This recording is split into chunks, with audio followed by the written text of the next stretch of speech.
सभी दोस्तों का बहुत बहुत स्वागत है। दोस्तों, आज का वीडियो बड़ा ही महत्वपूर्ण वीडियो है।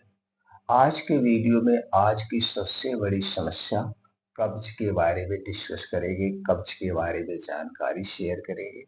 दोस्तों, आज के वीडियो में जो जानकारी आपसे हम शेयर करेंगे, अगर इसमें बताए गए नियम, बताई गई चीजों को आपने अगर लगातार 3 महीने तक फॉलो कर लिया, तो दोस्तों पुराने से पुराने कब्ज से आपको छुटकारा मिल जाएगा, गैस एसिडिटी से छुटकारा मिल जाएगा। लेकिन हमारा आयुर्वेद हमेशा यही कहता है, जब भी आपको कोई बीमारी हो, तो सबसे पहले आप बीमारी होने के कारण को खोजिए। जब तक आप उस कारण को नहीं खोजेंगे और उस कारण को नहीं हटाएंगे, तब तक बीमारी ठीक नहीं होती है। तो चलिए दोस्तों, आज हम कुछ ऐसे कारण को खोज के आपको देते हैं।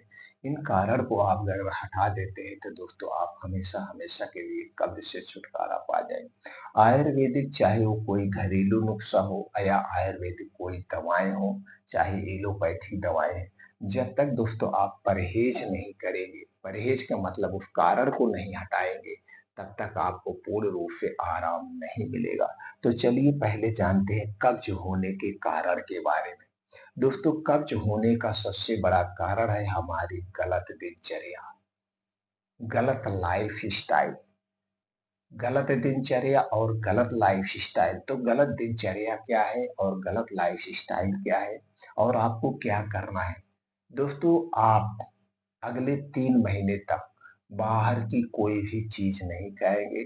छोटी चीज़ की बात करें तो टॉफ़ी, बिस्किट, नमकीन से लेकर बड़ी चीज़ की बात करें तो junk food, fast food, cold drink, soft drink, ये जितनी भी चीज़ें हैं, डिब्बाबंद, पैकेटबंद, इनका सेवन आपको नहीं करना अगले 3 महीने तक।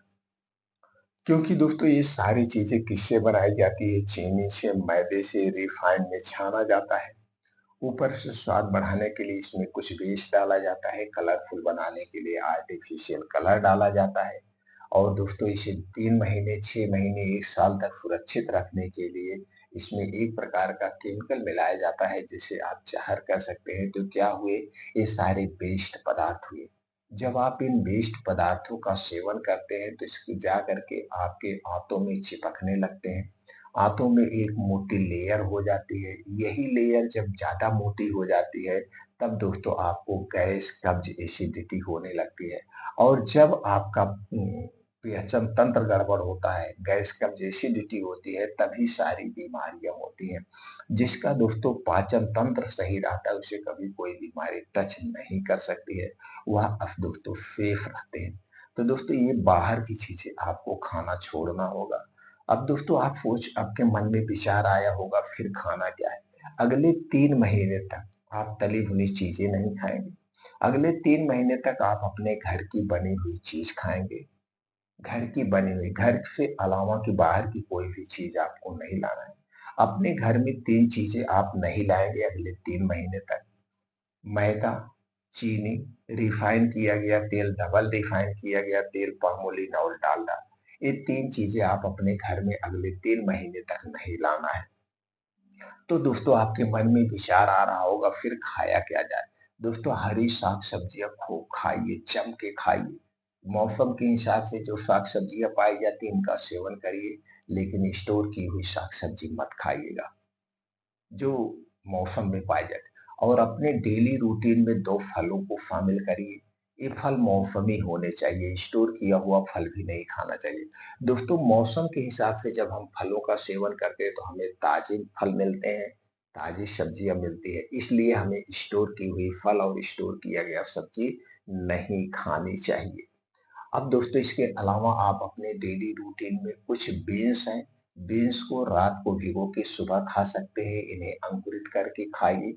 ड्राई फ्रूट को रात में भिगो के सुबह आप खा सकते हैं। मोटे अनाज का सेवन करना है, जैसे गेहूँ सिर्फ नहीं खाना, इसके स्थान पर जौ, चना, ज्वार, मक्का, बाजरा, रागी, इसकी भी रोटी आप डेली रूटीन में शामिल करिए। दही, मट्ठा, छाछ का सेवन करना है, लेकिन ये दही, मट्ठा, छाछ आपके घर का होगा। बाहर का दही, मट्ठा, छाछ खाने से कोई फ़ायदा नहीं है। दोस्तों हमें हमेशा लिविंग वस्तुएँ खानी चाहिए, निर्जीव वस्तुएँ नहीं खानी चाहिए। नॉन लिविंग नहीं लेना है। यानी कि जो चीजें प्रोसीजर से बनाई जाती हैं उन्हें नहीं लेना है। जीवित वस्तुएं खाना, ये जितनी हरी साग सब्जियां हैं, बीन्स हैं, ड्राई फ्रूट्स हैं, ये सब जीवित वस्तुएं हैं। तो जीवित वस्तुओं को अपने डेली रूटीन में शामिल करना है, ये आपको करना है। अब दो बदलाव आपको करना है। दो बदलाव क्या करना है? पहला बदलाव है जो सबसे बड़ा बदलाव है। अगर आपने यही एक बदलाव आज से अगले 3 महीने तक अपने जीवन में उतार लिए या कर लिए, तो दोस्तों आपने अपनी ज़िंदगी का सबसे बड़ा काम कर लिया है। क्योंकि आज के समय में लोगों का 25% पैसा दवा कराने में जा रहा है और आपको दवा की ज़रूरत नहीं पड़ी। वो बदलाव क्या है? रात का खाना सूर्य डूबने के 1 घंटे पहले खाना है। क्योंकि जो हमारे पेट में दोस्तों जठर जठराग्नि पाई जाती है, इसका सूर्य की किरणों से बहुत बड़ा कनेक्शन है। दोस्तों जैसे जैसे सूर्यास्त होता है ये स्लो हो जाता है और जैसे जैसे सूर्योदय होता है ये उत्तेजित हो जाता है। इसीलिए हमें सूर्योदय के बाद ही खाना खाना है और सूर्यास्त के पहले खाना खाना है। इस बात का आपको ध्यान देना है। तो रात का खाना शाम को सूर्य डूबने के 1 घंटे पहले खाना है। चाहे गर्मी हो, चाहे ठंडी हो, चाहे बारिश हो, जो भी सीजन हो, आप सूर्य की रोशनी के ऊपर खाना खाएँ। और यह खाना कैसे होगा? यह खाना एकदम हल्का सुपाच्य होगा। रात के समय हमें तली भुनी चीजें नहीं लेना है, गरिष्ठ और हैवी भोजन नहीं लेना है। रात के समय सब्जी रोटी, दाल रोटी, दूध रोटी, जो कुछ आपके घर पे है सिर्फ यही लेना है। और रोटी में सिर्फ गेहूं की रोटी ही नहीं ले रहा, हमने जैसे बताया बदल बदल के रोटी लेना है। और वह खाना कितना खाएंगे? आधे पेट खाना खाना। अब मान लीजिए गर्मी की बात करते हैं तो गर्मी में सूर्यास्त 7 बजे होता है, खाना आपने 6 बजे खाया है और फिर अगले दिन कब आपको खाना खाना है? अगले दिन दोस्तों आपको खाना खाना है 10 से 11 बजे के बाद। तो यहाँ 16 से 17 घंटे डेली आप उपवास कर रहे हैं और इसके 3 सबसे बड़े फायदे हैं। पहला फायदा तो यह है, जब दोस्तों आप उपवास करते हैं तो आपके शरीर के अंदर के जो ऑर्गन है जैसे लीवर, किडनी, गॉल ब्लैडर, ये सब जितने भी अंदर के ऑर्गन है अपने आप को डिटॉक्सिफाई कर लेते हैं। दूसरा फायदा, जब आप उपवास करते हैं तो इस समय आपके शरीर का टेम्परेचर कम हो जाता है। आपका शरीर अपनी बीमारी को खुद रिकवर करता है। तीसरा सबसे बड़ा जो फायदा है दोस्तों है, रात के समय जितनी भी बीमारी होती है, रात में खाना खाने के बाद जो पेट फूलता है, गैस कब्ज, एसिडिटी होती है, ब्रेन हेमरेज, पैरालिसिस, अटैक या बीपी का जो बढ़ने की समस्या होती है रात वाली, ये सब देर रात खाना खाने से होती है, हैवी खाना खाने से होती है। ये रात वाली जितनी बीमारियां आपको कभी नहीं होगी, 100% गारंटी है। तो दोस्तों रात का खाना कब खाना है? शाम को सूर्य डूबने के 1 घंटे पहले। ये पहला बदलाव करना है। दूसरा बदलाव क्या करना है? दूसरा बदलाव दोस्तों आपको 4 से 5 बजे के बीच उठ जाना है। उठने के बाद 1 से 2 गिलास गुनगुना पानी पीजिए। इससे दोस्तों गैस, कब्ज से राहत मिलती है और तुरंत आपके शरीर को एनर्जी मिल जाती है। इसके बाद डेली दिनचर्या से निवृत्त हो जाइए। अब आपको डेली 5 से 6 किलोमीटर का मॉर्निंग वॉक करना है, चाहे जो भी सीजन हो, ठंडी बारिश जो भी समय हो, डेली आपको करना, चाहे आप 15 के हैं, चाहे आप 85 के हैं। और इस 5 से 6 किलोमीटर को आप आधे घंटे में ज्यादा से ज्यादा, कम से कम दोस्तों 15 से 20 मिनट में कवर करना है। मॉर्निंग वॉक ऐसे स्थान पे करना है जहाँ पे मिट्टी हो, हरी घास हो, उस पे नंगे पाँव आपको मॉर्निंग वॉक करना है। अब आपका जब मॉर्निंग वॉक कंप्लीट हो जाए तो वहीं बैठ के कुछ योगा, प्राणायाम, मेडिटेशन करिए। डेली 50 दंड बैठक करिए। कम से कम, ज्यादा से ज्यादा 100 दंड बैठक आप जरूर करना है। 15 से 20 मिनट का ध्यान करिए, मेडिटेशन करिए। मेडिटेशन करने से दोस्तों चिंता, डिप्रेशन दूर होती है, आत्मविश्वास बढ़ता है। आत्मविश्वास बढ़ता है और आप दोस्तों हमेशा खुश रहते हैं। ये करना है आपको। अब उसके बाद दोस्तों आपको करना क्या है?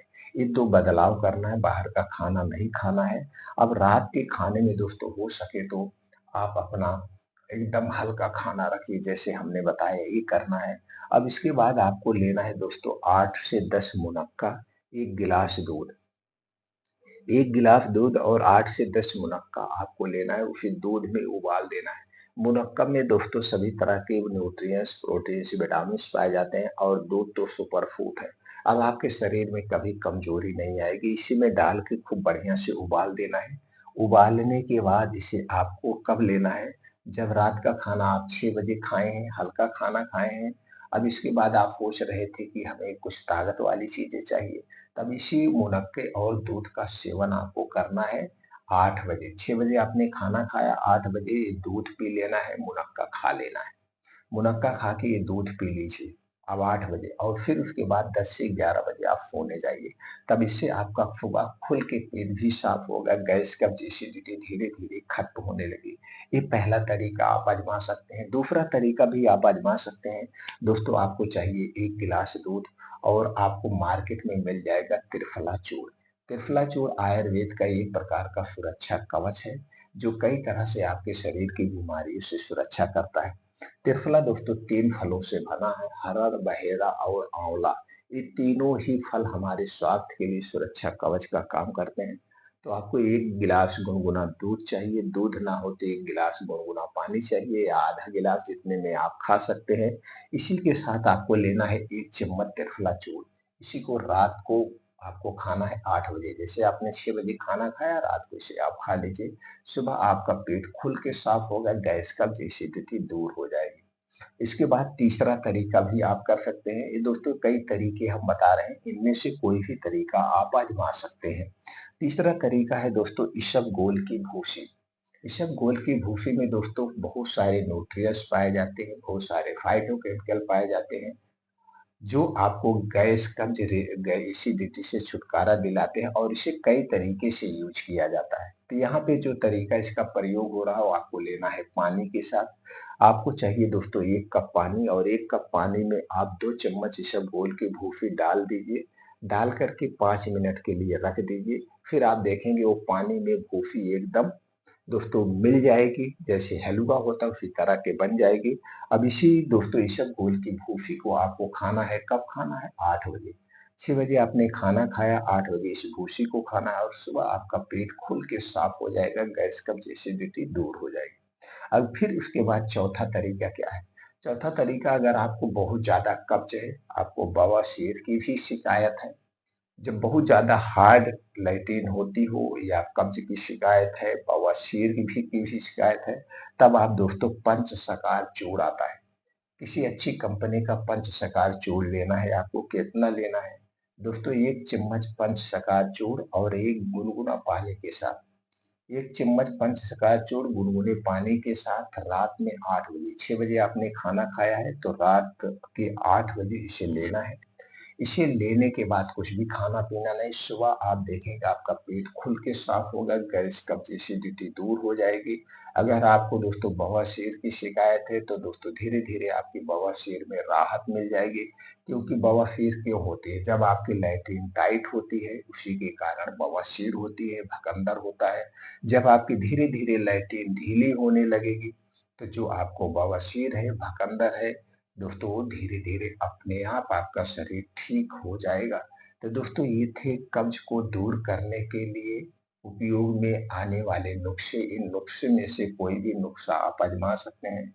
दोस्तों, हमारे द्वारा जो भी जानकारी आपसे शेयर की गई है, इसे सुनने के बाद आपके मन में कुछ भी प्रश्न उठ रहा है, कुछ और चीज़ें आप जानना चाहते हैं प्रयोग करने के पहले, तो दोस्तों आप कमेंट सेक्शन में हमसे पूछ सकते हैं। वो जानकारी लेने के बाद आप चाहे तो यूज़ कर सकते हैं, जैसे, या आप हमारे द्वारा जो भी जानकारी दी गई है, आप इसे सुनिए, अपने बैठ कर के 10 मिनट मंथन करिए। अगर आप संतुष्ट हैं, तो दोस्तों इसे यूज़ करिए और ज़्यादा से ज़्यादा लोगों तक शेयर करिए। अगर आप हमसे जुड़ना चाहते हैं, आयुर्वेद की इसी तरह कुछ और चमत्कारी नुस्खे सीखना चाहते हैं, तो दोस्तों चैनल को सब्सक्राइब कर लीजिए, बेल आइकॉन का बटन ऑन कर दीजिए, जिससे हर एक वीडियो की नोटिफिकेशन आपको मिलती रहे। फिर मिलते हैं अगले वीडियो में।